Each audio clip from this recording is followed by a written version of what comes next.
दोस्तों, अगर नेता के कलेजे में दम है और राजनीति के दांव पेंच उसे आते हैं तो फिर मोदी और शाह को वो टक्कर दे सकता है। और ये बात मैं किताबी नहीं कर रहा हूं, बल्कि इसको साबित करके दिखाया है इस शख्स ने, डीके शिव कुमार, जो इस वक्त कांग्रेस के मुख्यमंत्री हैं और दक्षिण भारत, जिम्मेदारी के साथ कह रहा हूं, दक्षिण भारत में डीके ने बीजेपी के होश उड़ा रखे हैं।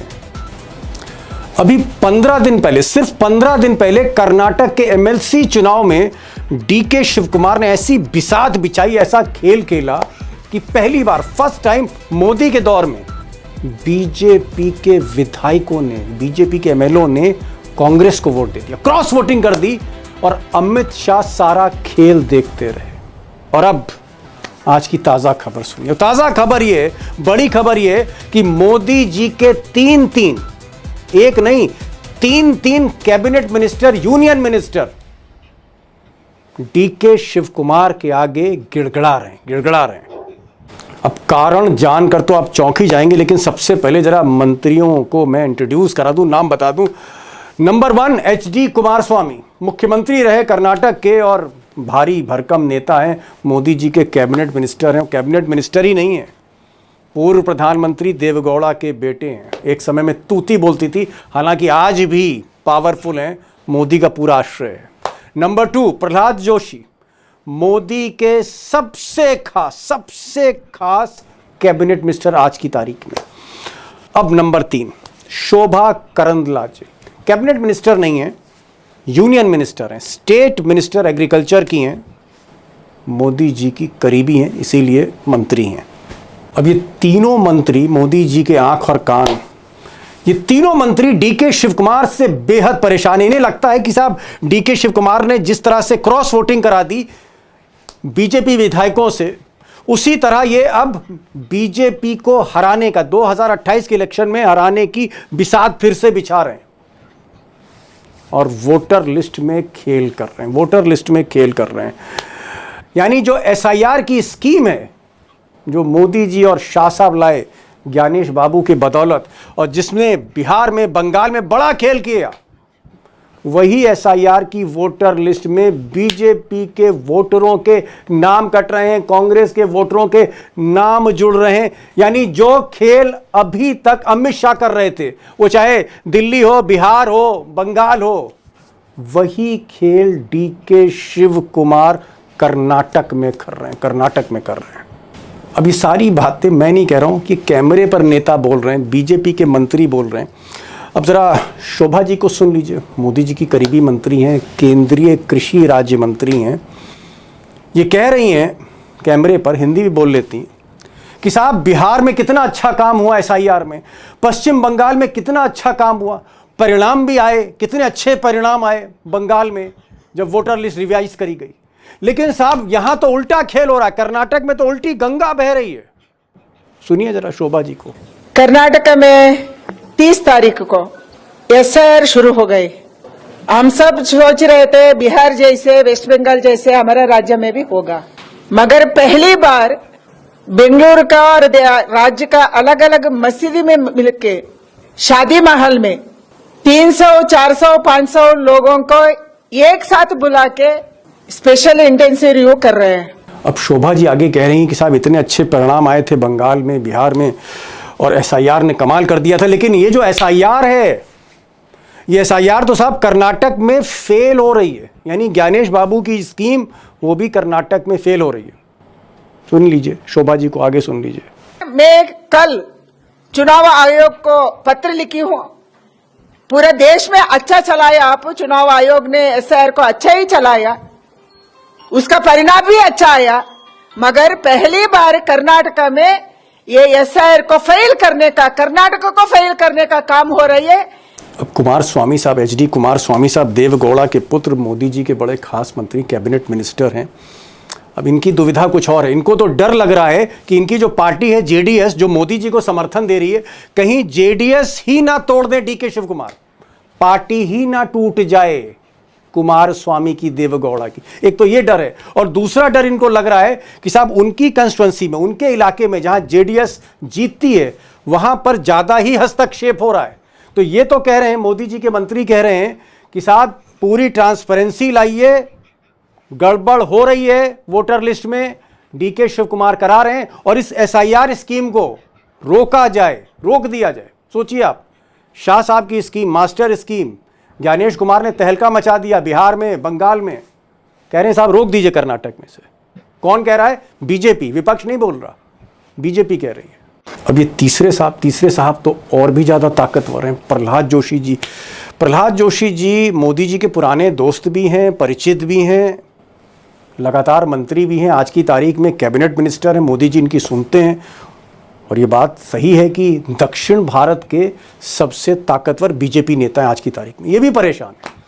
इनको ये लगता है कि भाई बीजेपी के जो वोटर हैं, खासकर जो नॉर्थ इंडिया से, यानी बिहार से, यूपी से, या मध्य प्रदेश या इवन महाराष्ट्र से जो वहाँ जाके काम कर रहे हैं, उनको जो है उनसे दस्तावेज मांगे जा रहे हैं, उनको कहीं ना कहीं वोट काटे जा रहे हैं उनके। और कांग्रेस अपने वोट बढ़ा रही है, मुस्लिम्स के वोट बढ़ा रही है, कहीं कहीं तो शादी महल में या मस्जिद के अंदर भी जो है वो बीएलओस चले जा रहे हैं।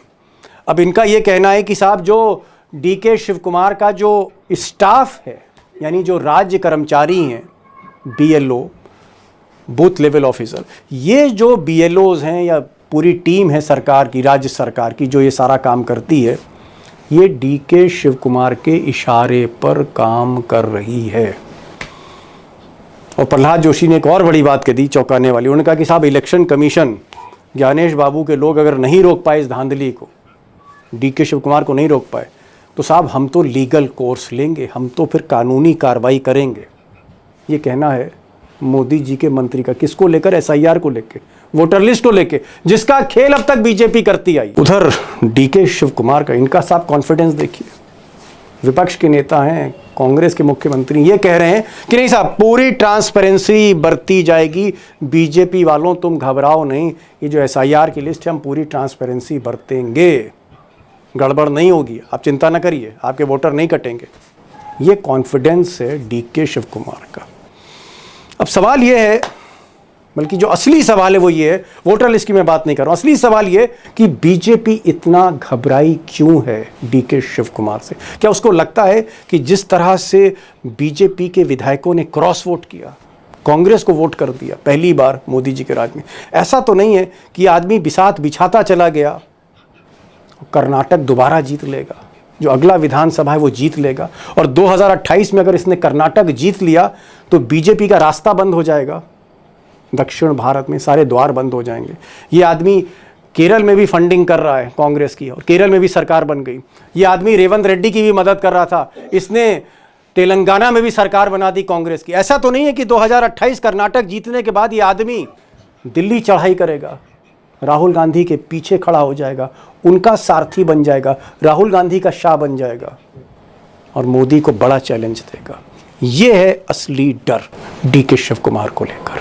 अब सवाल है कि क्या वाकई डीके शिव कुमार फिर से कर्नाटक जीतने जा रहे हैं कांग्रेस के लिए, और उसके बाद वो राहुल गांधी के सबसे बड़े अभियान में लगेंगे 2029 के लिए। हालांकि समय कम है, 2026 के हम मध्य में हैं और 2.5 साल बचे।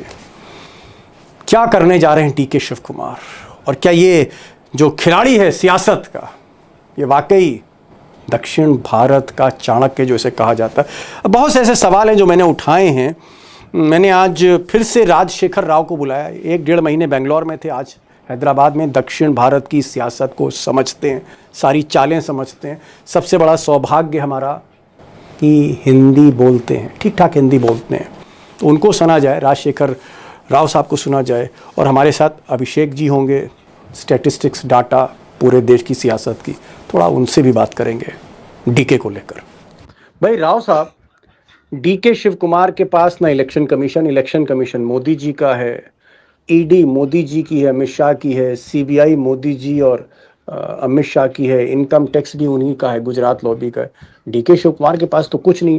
लेकिन ऐसी क्या वजह है कि डीके शिव कुमार से इतना ज़्यादा घबराहट बीजेपी के मंत्रियों को है, बीजेपी की पार्टी को है? क्या डीके शिव कुमार असली चाणक्य हैं? क्या असली खिलाड़ी हैं? खेल खेलना जानते हैं क्या? हाँ सर, अगर पिछले दक्षिण भारत के पिछले कुछ चुनाव अगर आप देख लें पहले डीके शिव कुमार ने खुद कर्नाटका जितवाया, फिर बाद में तेलंगाना जितवाया, हाल ओके, ही में तेलंगाना केरल में भी उनका खेल था। हाँ बिल्कुल था सर, उनकी मशीनरी काम कर रही थी। कर्नाटक के लोग हर एक डिस्ट्रिक्ट में उनको स्ट्रेटेजिक पॉइंट्स पर बिठाया गया। कंट्रोल ओहो, कमांड डीके शिव कुमार के पास थी। तेलंगाना की कंट्रोल मतलब कमांड जो है, रेवंत रेड्डी तेलंगाना में कांग्रेस के फेस थे, लेकिन हर डिस्ट्रिक्ट में बिसात बिछी हुई थी डीके शिव कुमार की। जी बिल्कुल, उसमें कोई दो राय नहीं है। ओके, तेलंगाना में जीत के पीछे डीके शिव कुमार है। जी बिल्कुल, और केरल में भी। अरे साहब, केरल तो एकदम भाषा अलग हो गई, कल्चर अलग हो गया। नहीं नहीं सर, भाषा मिलती जुलती है, बॉर्डरिंग स्टेट है। कोंकण से नीचे जो है, मंगलूर के नीचे पूरा केरल ही केरल है। तो अच्छी खासी ये है, उनको बॉर्डर शेयर करते हैं। जैसे जिस तरह तेलंगाना से बॉर्डर शेयर करते हैं, उसी तरह करना केरल से भी केरल से बॉर्डर शेयर करते हैं। भाषा जो है ना, 19-20 का फर्क रहता है, थोड़ा बहुत तो मैनेज कर लेते हैं।